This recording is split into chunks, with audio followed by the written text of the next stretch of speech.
تو سمجھ لیں گے آپ کے واقعتاً قیامت آنے والی ہے، اس میں کسی قسم کا ڈاؤٹ نہیں ہے۔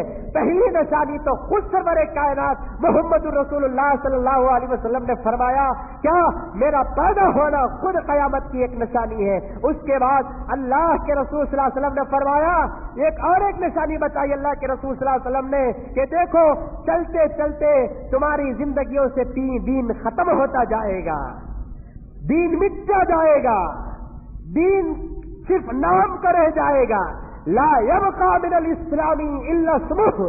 اللہ کے رسول صلی اللہ علیہ وسلم نے فرمایا قیامت کے قریب سوائے اسلام میں نام کے کوئی باقی نہیں رہے گا، صرف اسلام کا نام باقی رہے گا۔ اس حدیث کے تحت میں شارحین کرام نے فرمایا اس کے دو معنی ہیں، یا تو اسلام کا نام لفظ اسلام باقی رہے گا، یا نہیں تو مسلمان اپنا جو نام رکھے ہیں محمد مزمل، یہ محمد مزمل جو اسلامی نام ہے صرف یہ نام باقی رہے گا، لیکن اس کے اعمال میں، اس کے شکل و صورت میں، اس کے لباس میں، اس کے ڈسپلن میں، اس کے قانون میں اسلام باقی نہیں رہے گا۔ وہ دور کوئی دور نہیں، وہ دور تو میرا اور آپ کا دور ہے، صرف نام مزمل رہے گا، نام مدثر رہے گا، نام عبداللہ رہے گا، نام عبد الرحمان رہے گا۔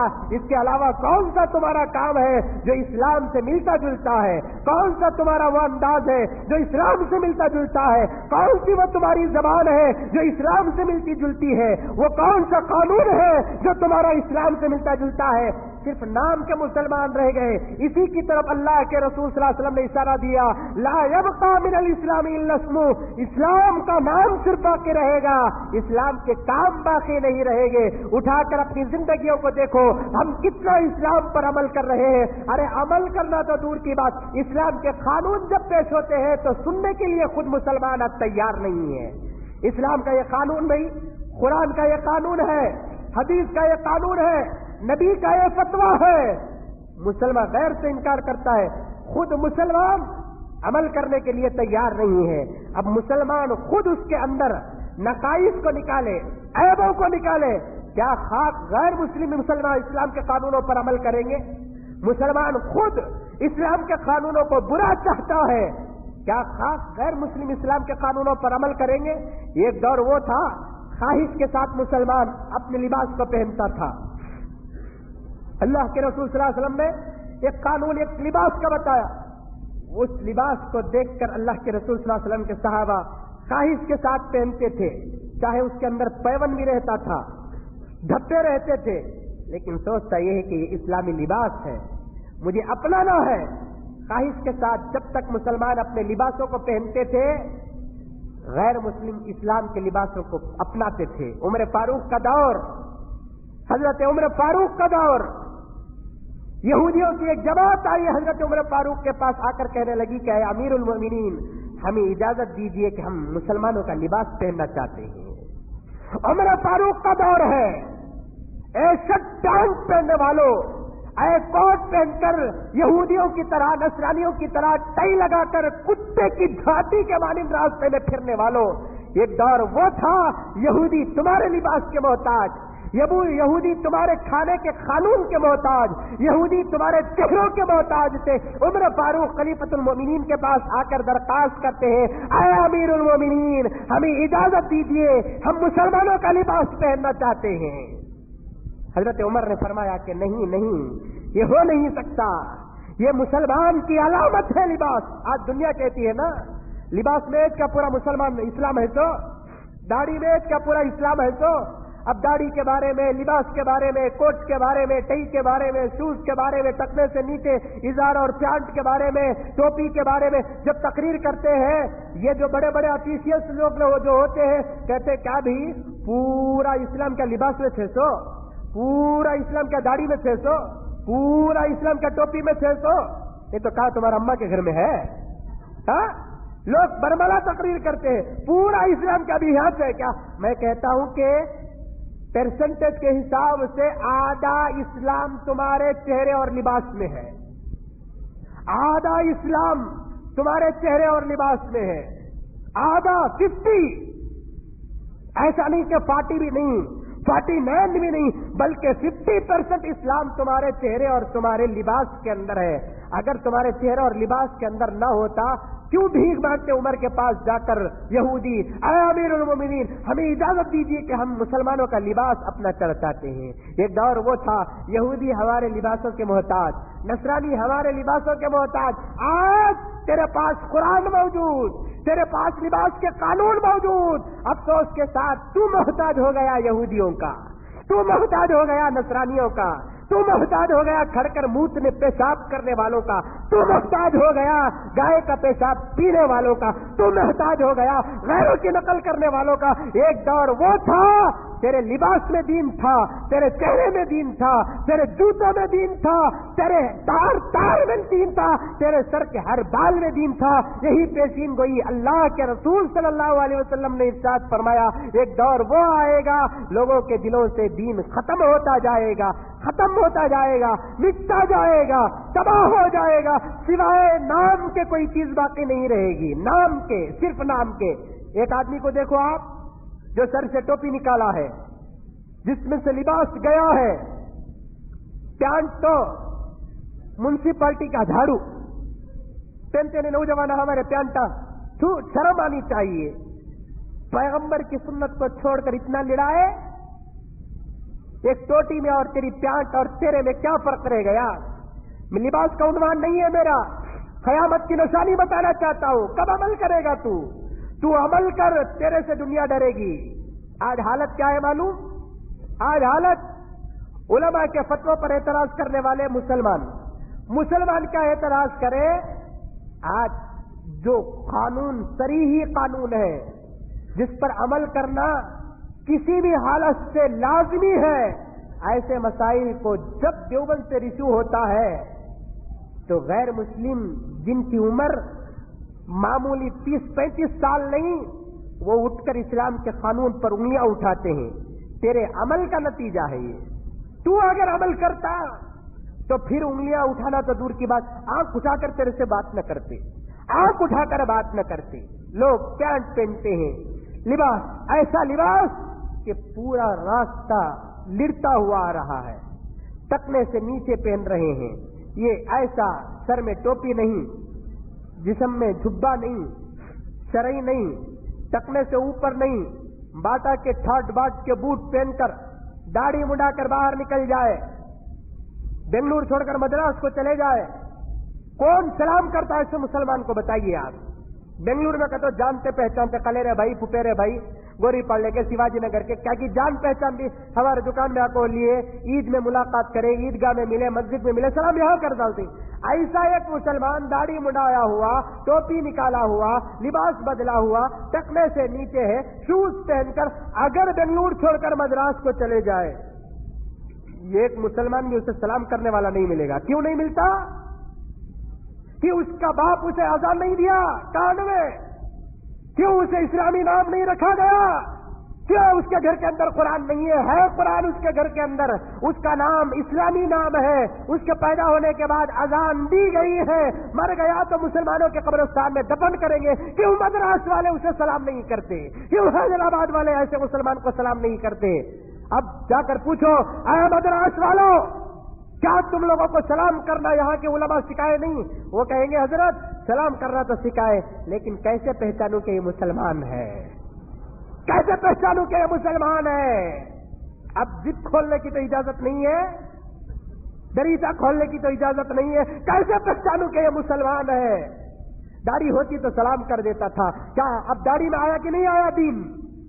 جھبا ہوتا تو سلام کر دیتا تھا، جھبے میں آیا کہ نہیں آیا دین؟ ٹوپی ہوتا تو سلام کر دیتا تھا، ٹوپی میں آیا کہ نہیں آیا دین؟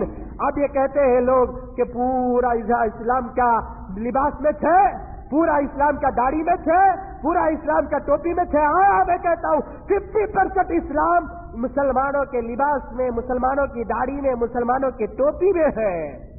اگر کوئی انکار کرتا ہے وہ بے وقوف، دیوانہ، پاگل ہے۔ اسلام ہمارے ظاہر کے لیے بھی آیا ہے، ہمارے جسمانی اعتبار سے بھی آیا ہے۔ یہ دور وہ تھا امیر المومنین کے پاس جا کر درخواست کرتے، اپلیکیشن دیتے کہ اے امیر المومنین آپ اجازت دیجئے، ہم مسلمانوں کا لباس اپنانا چاہتے ہیں۔ اس زمانے کے بادشاہ بھی ویسے تھے، یہودیوں کے سامنے، نصرانیوں کے سامنے جھکنا تو دور کی بات، دیکھنا پسند نہیں کرے۔ امیر المومنین کیا بولے؟ ہرگز نہیں ہو سکتا. کیا امیر المومنین کو پالیٹکس نہیں آتی تھی؟ عمر فاروق کو سیاست نہیں آتی تھی؟ عمر فاروق حاکم نہیں تھے؟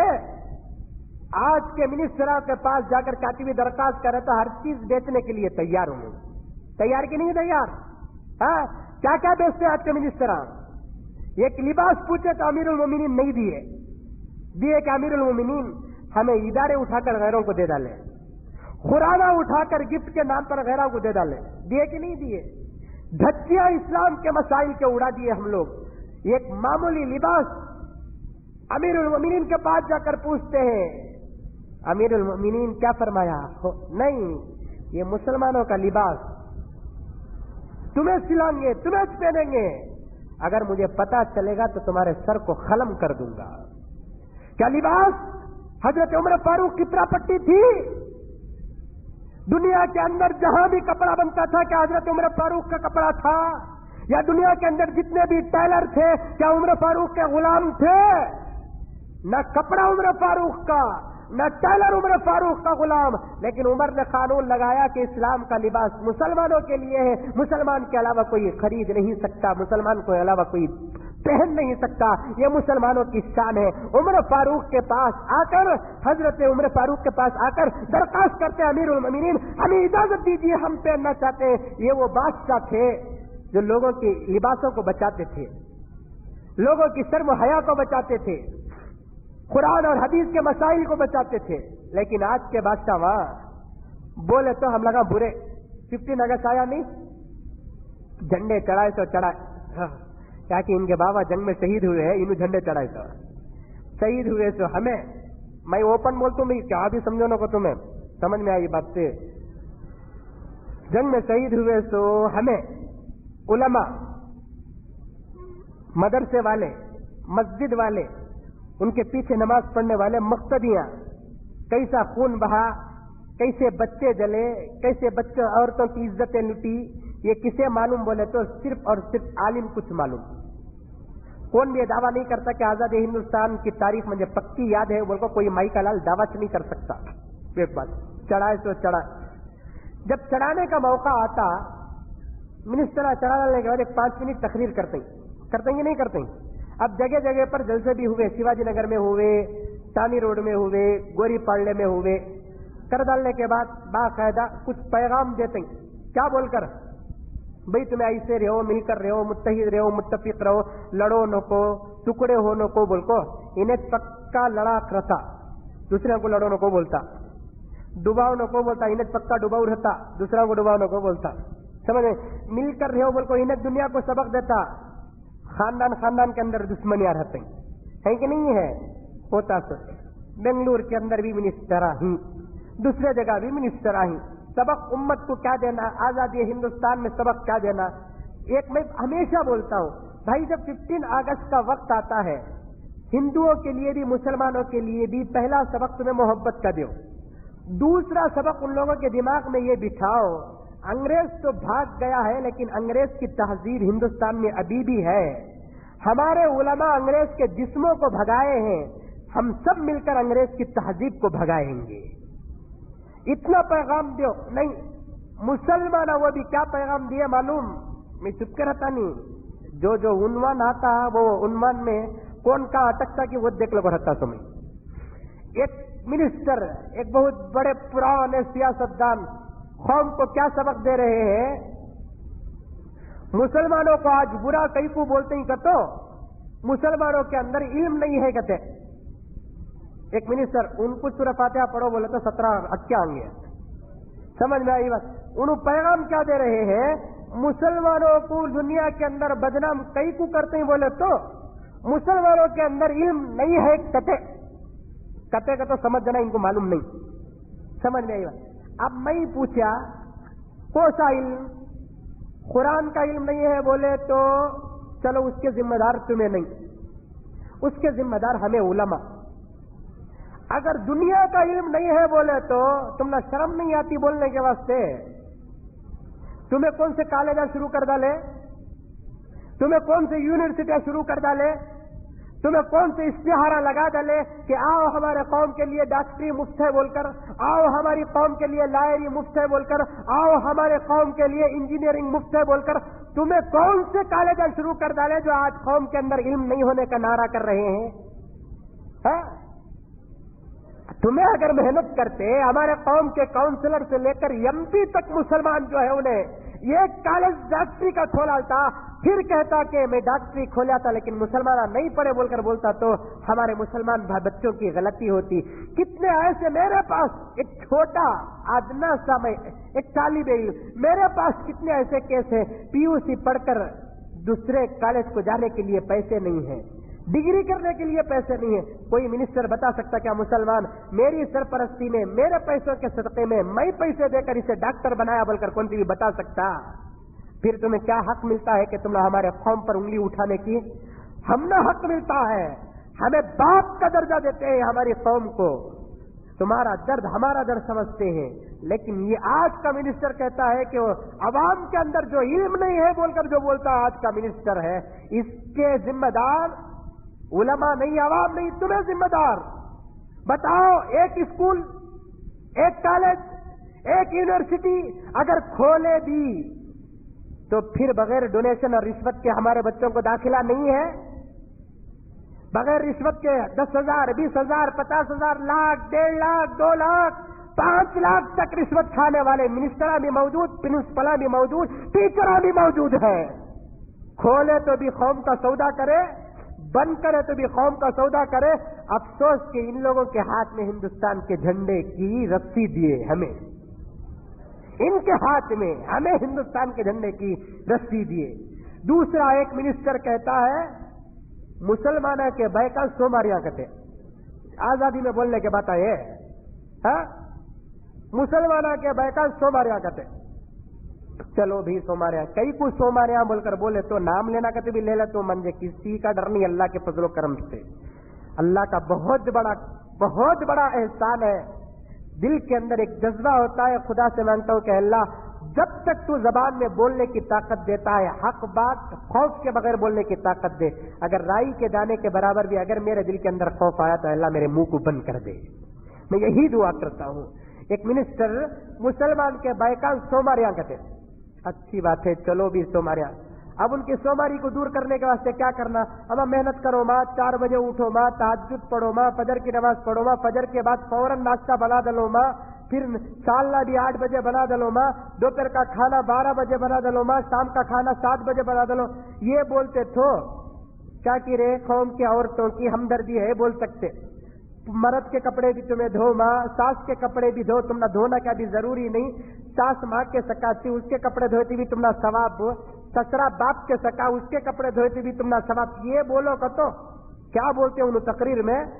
مسلمانوں کے بیکا سوماریاں کہتے، ہندوؤں کے بیکا ہے نا صبح ہی اٹھ جاتی کہتے، ڈیوٹیوں کو جاتے ہی کہتے تمہیں بھی ڈیوٹیوں کو جاؤ. ایک منسٹر ہے 15 اگست میں مسلمان، میں گھرکے کو نہیں بولوں گا، منموہن سنگھ کو نہیں بولوں گا، چیف منسٹر کو نہیں بولوں گا، کلمہ پڑھنے والا ہے انما المؤمنون اخوۃ کے تحت تو مانا نہیں مان نکو مان، میں تو تیرا مہمان. انہیں مجھے بھائی مانتا کہ نہیں مانتا کہ نہیں، لیکن قرآن کے اعتبار سے میں اسے بھائی مانتا ہوں. انہیں چاہے روبدار رندو، چاہے قاتل رندو، چاہے روڑی رندو، انہیں مسلمان بول کر پتا چلیا مجھے پورا کہنے کا حق ہے. انہیں مزمل تو میرا بھائی نہیں، تو نہیں مانا تو مان، قرآن کے اعتبار سے میں تجھے بھائی مانتا ہوں. میں بولوں گا ضرور.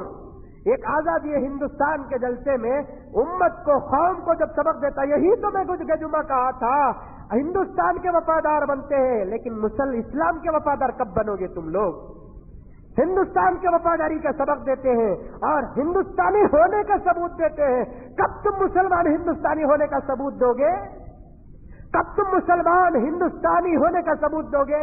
ایک منسٹر ایک پیغام امت کو دیتا ہے، جبکہ قوم کہتی ہے، جبکہ قرآن کہتا ہے کہ عورت کا مال مت کھایا کرو. حدیث کہتا ہے کہ عورت کو بزنس کے لیے مت بھیجا کرو.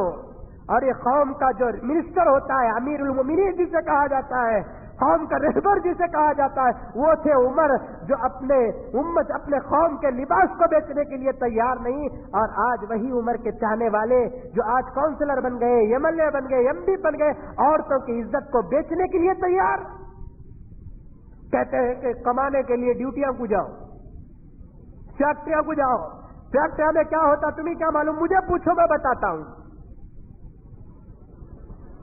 ٹیلرنگ کے فیکٹریوں میں کیا ہوتا تمہیں کیا معلوم، مجھے پوچھو میں بتاتا ہوں آپ کو، رات میں جو کال سینٹرز جو کھلے ہیں اس کے اندر کیا ہوتا تمہیں کیا معلوم، مجھے پوچھو میں بتاتا ہوں آپ کو، رات کو ڈیوٹی کے بہانے مسلمان لڑکی رات کے 8 بجے سے صبح کے 8 بجے تک نوکری کرنے کے لیے جاتی ہے، امریکہ کی تنخواہ تو ضرور لیتی ہے، 12-15 ہزار روپے تنخواہ تو ملتے ہیں، لیکن چند مہینے گزرتے نہیں اس کی عزت غیروں کے حوالے ہو جاتی ہے۔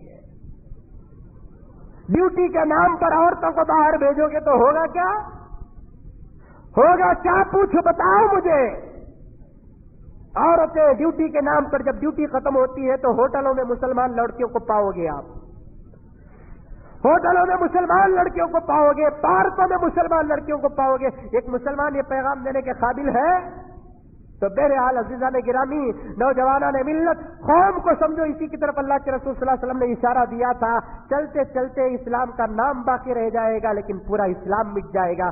اگر یہ دور آ گیا تو سمجھ جاؤ کہ قیامت قریب ہے، اور بہت ساری باتیں یہی عنوان میں، اور وہ منسٹر صاحب کے اور زیادہ باتیں اسلام کے روح سے کیا کیا ہیں، کیسے انشاءاللہ تعالی آئندہ جمعہ تفصیل کے ساتھ قیامت کی نشانیوں پر اور حالات حاضرہ پر آپ تمام حضرات کے سامنے بات رکھوں گا۔